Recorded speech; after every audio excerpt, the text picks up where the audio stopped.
I'm very visual, so I often think of loneliness as a pool. There are many ways to enter this pool, but once we're in, we're in. How did you enter the loneliness pool? What kind of loneliness do you have? Yuma, and welcome to Connection Espresso.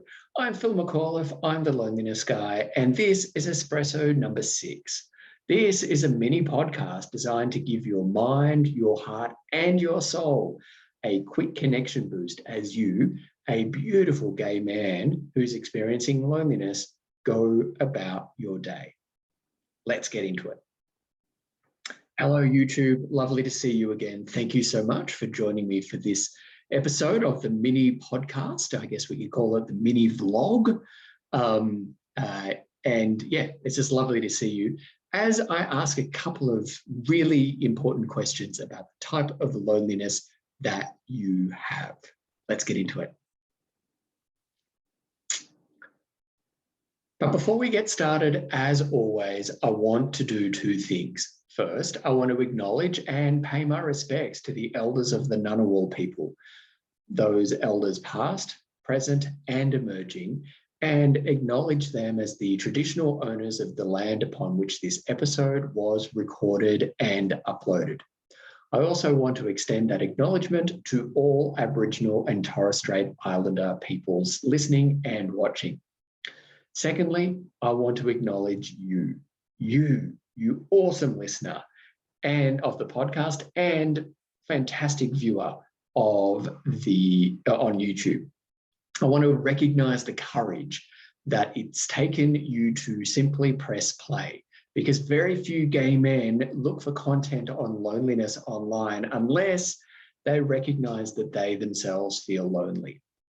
Pressing play is a big step, and I want to say that I see it and I love and admire your courage. It looks great on you. My friend, how did you find yourself experiencing loneliness? Was it due to the loss of someone important to you, such as a spouse, a family member, or a close friend?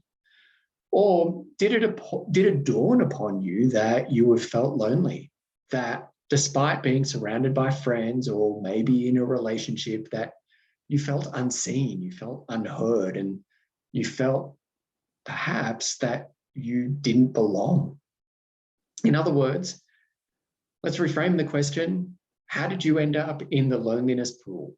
Did circumstances push you in, such as through grief or bereavement? Or did you, through a series of countless decisions over time, wade into the pool yourself and find yourself all of a sudden in over your head? It's almost really of no consequence how you got into the loneliness pool. Once you're in it, you're in it. But every human finds themselves experiencing loneliness, being in the loneliness pool at some point in their life. Every human. It is part of it being loneliness is part of the human experience. However, we're not meant to stay in the pool for long. It's meant to be a temporary dip. So it's worth reflecting on the circumstances in which you find yourself in the pool, having a swim in the loneliness pool. Were they sudden, or did you enter the pool over a longer period of time? The response to how we get back to a state of feeling connected is slightly different based on the circumstances in which you find yourself in the loneliness pool. The shock that comes from grief and bereavement is real. The sudden loneliness is shocking. That shock might lessen over time, but grief remains. Sometimes when we're dealing with grief or bereavement, when we're living with it, not dealing with it, when we're living with it, getting through the day as grief washes over you is enough. By contrast, moving out of a state of chronic loneliness, that which we can find ourselves after making many decisions over time and then realizing that we're in over our heads in the loneliness pool, the response there is different. That kind of loneliness is the kind where we feel that we deserve to stay in over our heads in the loneliness pool.